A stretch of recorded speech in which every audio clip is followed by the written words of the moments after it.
東海道38番目の宿場町、岡崎宿。岡崎城の城下町でもあるこの宿は、かつては三河地域最大の宿場町でした。この岡崎宿と信州方面に向かう道中にある足助の町を結ぶ道は、足助街道と呼ばれ、三河と信州を結ぶ主要なルートでした。今日はこの足助街道を走ってみます。さらに足助から先は、飯田街道をたどり、愛知県の端まで走ります。ゴールは愛知県と長野県の県境付近にある曽間地峠です。おはようございます。私は今、愛知県岡崎市にある岡崎公園に来ています。まだ朝9時前なので、岡崎城の天守は開いていません。ここ岡崎城は徳川家康が生誕した城として知られ、かつては東海地方3番目の規模の城でした。しかし明治時代の廃城令により取り壊され、現在ある天守は1959年に鉄筋コンクリートで復元されたものです。私は個人的には、身内が飲食店をやっていることもあり、岡崎市にはちょくちょく来ます。先月は、市内にある各級まで八丁味噌を買いに来ました。名古屋飯といえば八丁味噌を使ったものが多いですが、その味噌の生産地は岡崎市八丁町周辺です。以前の動画を見たことがある方は、こいつ味噌ばっかり食ってるなと思われるかもしれませんがたまたまです。まあ昨日も味噌カツを食べたのですが、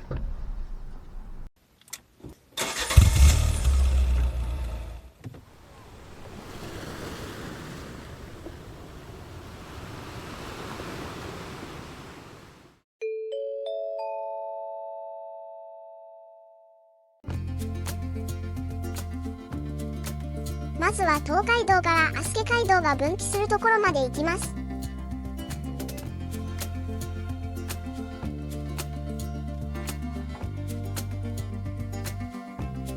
国道1号線に出ます。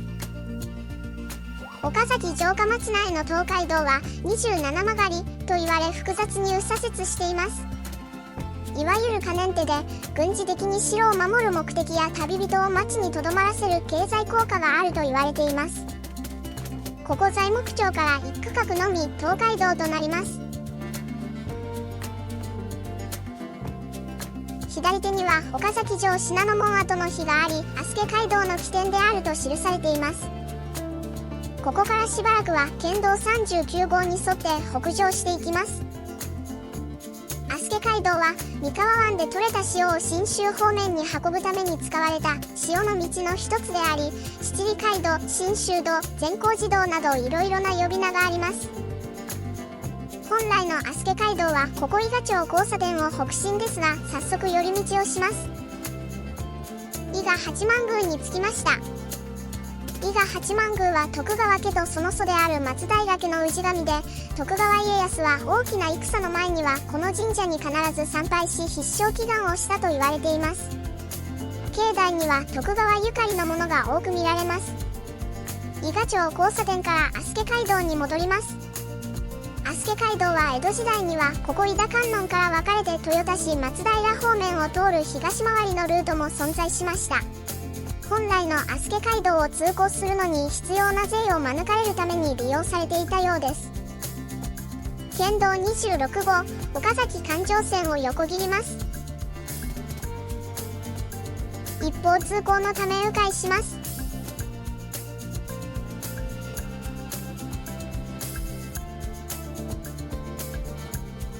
鴨田交差点を左折し、また寄り道をします。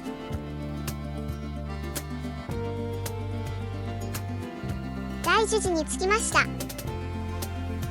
大樹寺は松平家、徳川家の菩提寺で、ドラマでは桶狭間の戦いの際に家康が大高城からこの寺に逃げ帰るシーンはほぼ必ず描かれます。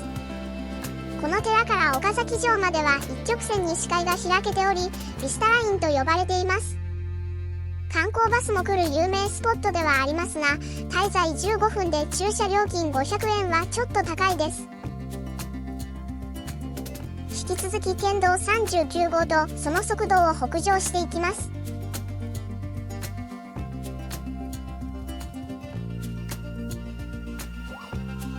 青木川を渡り岩津地区に入っていきます。この近くには岩津天満宮、通称岩津天神があります。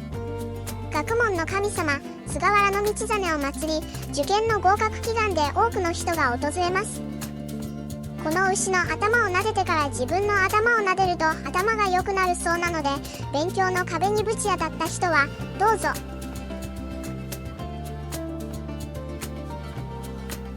一旦国道248号に出ますが、すぐに戻り東名高速の下をくぐります。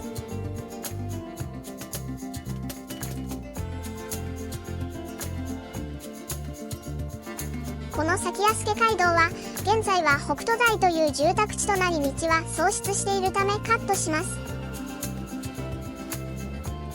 住宅地を抜けたところから安家街道に戻ります。本来の安家街道はここを直進ですが、生活道路のため迂回します。本当はこの近くにある奥戸の陣屋に寄るつもりでしたが、駐車場がいっぱいだったためやめます。荻生の里道と呼ばれる道を走ります。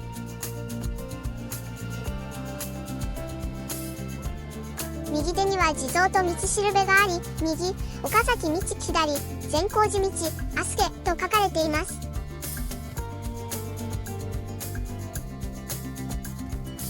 県道39号に再び戻り、矢作川の支流である巴川の左岸を北上していきます。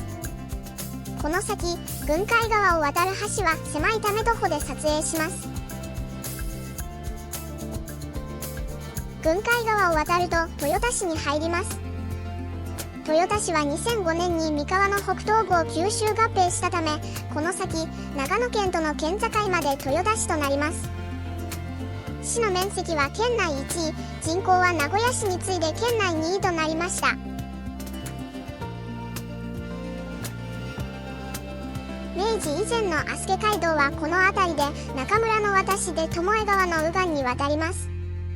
しかし右岸にはあまり旧街道らしい街並みはないため、このまま久牛平まで北上し港橋を渡ることにします。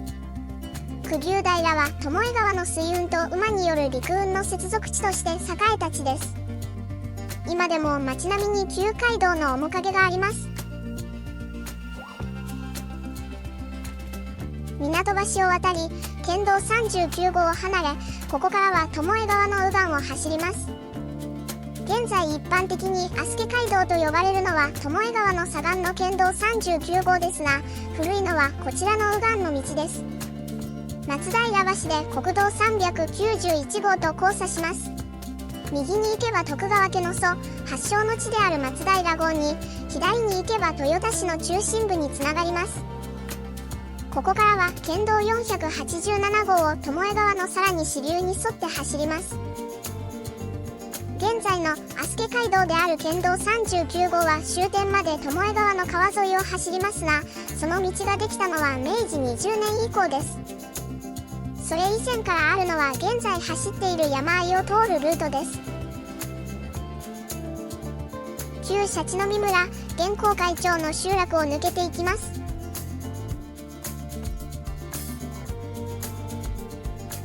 左にはシャチノミ樹林内遺跡があります。ここから県道343号を走ります。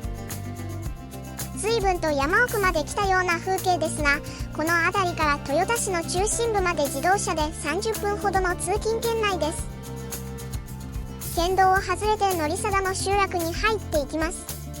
ここ乗貞は江戸時代に徳川家康に仕え、その後出家した思想家鈴木正さんゆかりの地です。集落内には記念館やゆかりの寺などがあり、散策路となっています。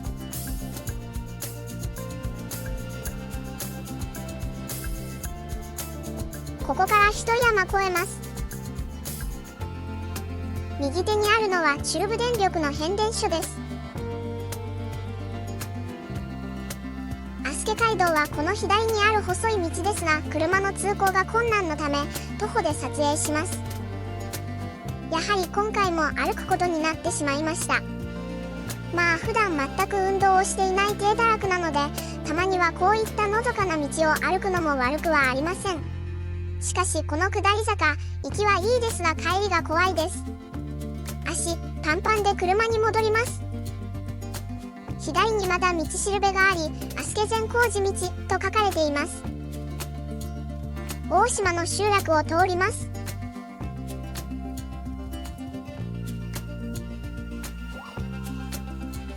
ここからまた一山越えます。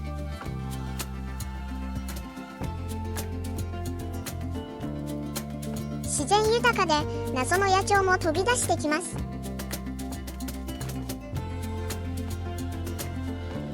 ここから下りになります。正面に見えるのはおそらく足助市のその気流城のあった気流山でしょう。ここで国道153号に合流します。この先足助の町までは飯田街道との重複区間となります。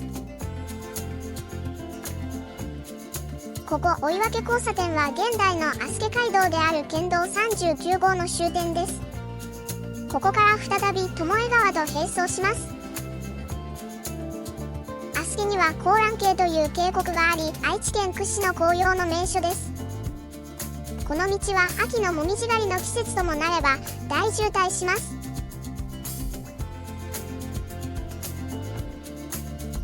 ここを右折すれば香蘭渓ですが、直進し足助の集落へ向かいます。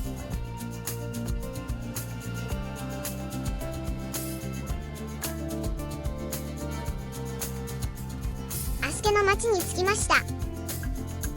足助の町は戦国時代にはすでに存在し、江戸時代には今の町並みに近い形になりました。江戸時代には多くの塩問屋があり、三河湾で作られた塩は足助街道で運ばれ、ここで調合され荷造りされて信州方面に送り出されました。建物の多くは江戸時代の大火で焼失したため、その後防火のために漆喰塗り込め造りの白い壁の建物が多くなりました。現在足助の町並みは国の重要伝統的建造物群保存地区となっており、観光地としても人気です。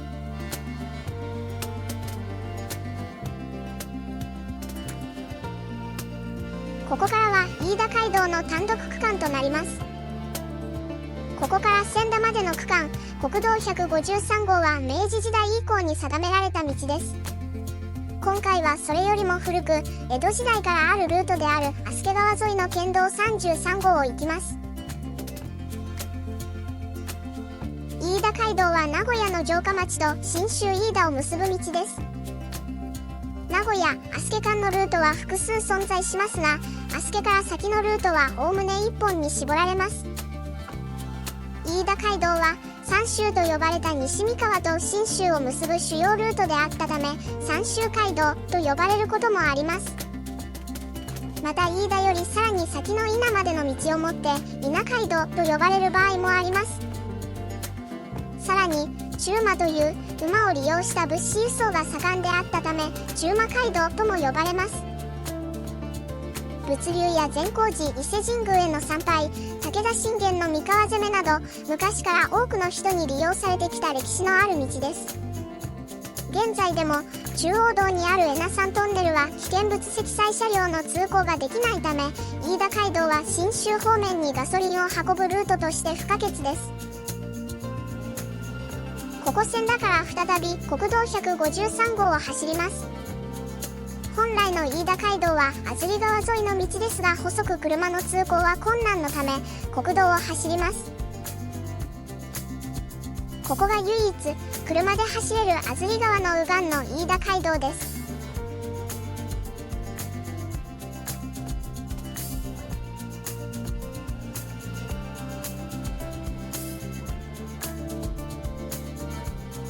飛鳥川の集落を抜けると民家は減り、山は険しくなっていきます。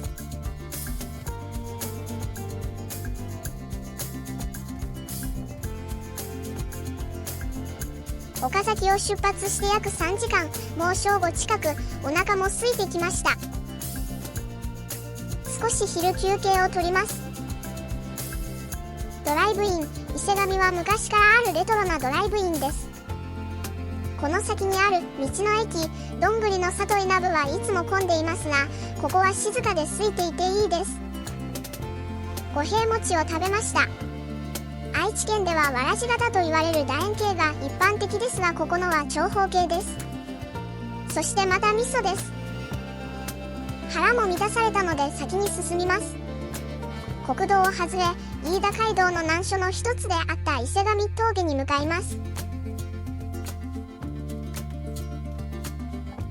左が伊勢神峠の入り口です。車では通れないため、旧伊勢神トンネルこと伊勢神隧道を通ります。伊勢神隧道は明治期に作られた石造りの隧道で、現在国の登録有形文化財となっています。愛知県のナンバー1心霊スポットとして有名な隧道ですが、現在路面はアスファルト、照明は LED となり怖さ半減です。さらには世界ラリー選手権のコースとなり、ラリーカーが爆音で通り抜けたため、おそらく現在は除霊されています。ここから連谷の集落へと標高差 100m 以上を一気に下っていきます。現在この近くに新しい伊勢神トンネルを建設中です。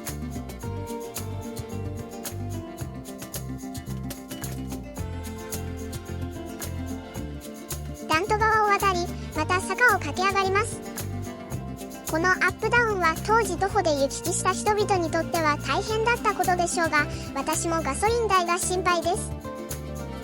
一旦国道153号に出て、すぐに小谷の集落に下っていきます。以前から国道を通るたびに眺めのいいところだと思っていましたが、久しぶりに通ったら展望スポットができていました。普段はこのそばを走る国道を利用しているため通ったことのない道ですが、いい雰囲気です。伝わるかは分かりませんが、私が好きなのは意図的に古さが保たれた道ではなく、こういった人々の生活とともに変化しながらも古さが残っている道です。水分峠へと登っていきます。再び国道に戻ります。峠を越えて右手に見えるのは蓬莱線銀城工房です。奥三河を走っているとよく見かけるこの空を作っている関屋醸造の酒蔵の一つです。空は人気の日本酒で予約は1年待ちです。稲部方面に峠を下っていきます。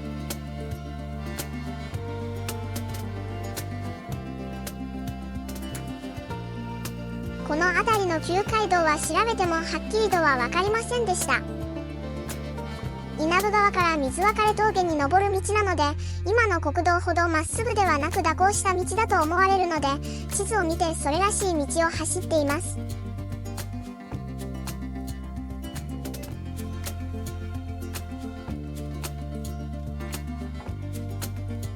真由美大橋西交差点を左折し、稲部の集落に入っていきます。左にあるのは幸吉親王の腰掛石です。ここ奥三河から南信州にかけては後醍醐天皇の孫である幸吉親王伝説が多く残っており、土着信仰として今も崇拝されています。かつてここ武節には宿場町があり、その面影が今も残っています。現在は稲部という地名の方がよく知られていますが、稲橋村と武節村から一字ずつ取った名前です。この先は生活道路のため、稲部町交差点に迂回します。ここから飯田街道に戻り、夏焼集落を走ります。本来の飯田街道はここから国道を外れ、右の細い道に入ります。この先、飯田街道はここ夏焼からの入りまで、地蔵峠と呼ばれる峠越えの道となります。車では通れないため、国道に迂回します。歩くことも考えたのですが、この後のことを考えて体力を温存します。ここが野入りにある地蔵峠の東側入り口です。ここの入りは現在は依然愛知県豊田市ですが、江戸時代には三河と信濃の国境の集落でした。入田街道の愛知県側最後の集落です。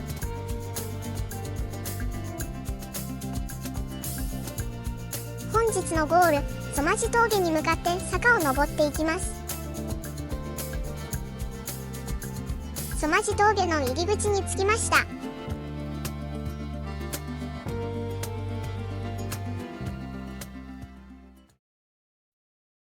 ここからは徒歩で曽間地峠に向かいます。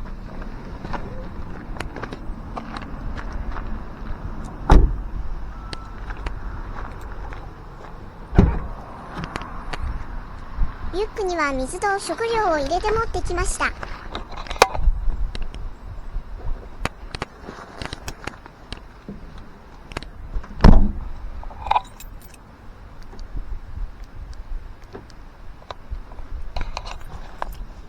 そして今日のためにワークマンでシューズも買ってきました。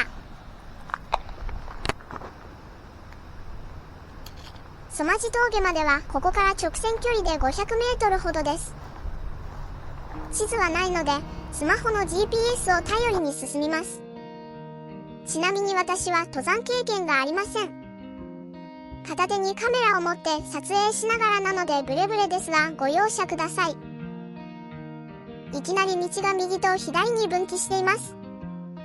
太いのは左の道なのでそちらを選択しましたが大きな間違いでした。正解は直進。以前は道しるべがあったようですが私が行った時にはなくなっていました。早速大幅に時間と体力をロスしてしまいました。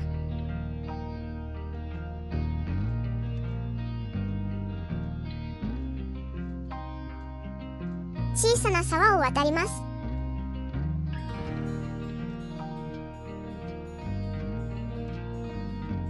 イノシシなどの野生動物に遭遇してもおかしくない道です。倒木があります。これ本当に道合ってるのと思いながら進んでいます。また沢を渡ります。この先、道はずっとこんな感じで長いので一気に早送りします。徒歩部分は別動画にまとめてありますのでよろしければそちらをご覧ください。倒木だらけの道を行きます。たまに人工物があるので道は正しいようです。まだ5月なのに暑く、すでに汗だくです。馬の水飲み場に着きました。これでもまだ半分ほどです。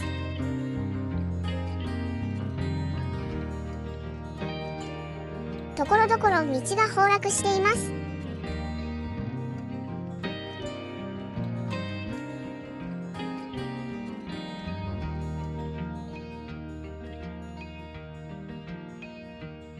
かつてはこの道を日々重い荷物を積んだ馬が何十頭も行き来していたとはとても思えません。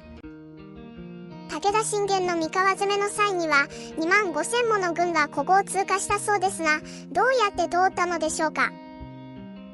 ただ今の私にはそんなことはどうでもよく、ひたすら無事にこの旅が終わることを祈っています。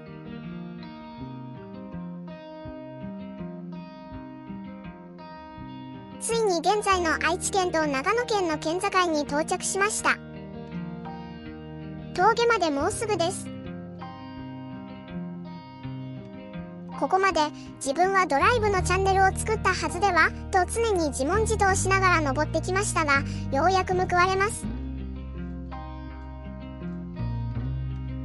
周囲が明るくなってきました。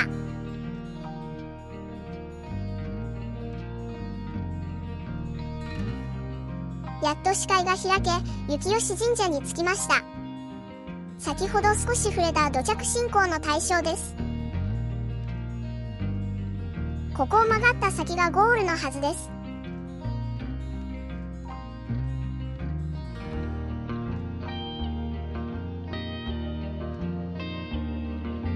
現在道は掘り下げられていますが、左上に地蔵が見えるため当時の峠はこの上でしょう。車を降りてから約1時間20分、道を間違えたり休憩を取ったりしていたので随分と時間がかかってしまいました。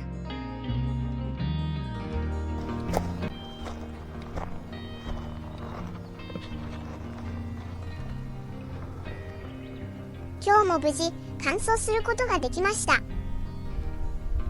帰り道もよろしくお願いします。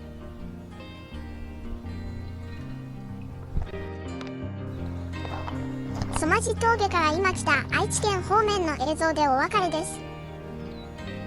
ご視聴ありがとうございました。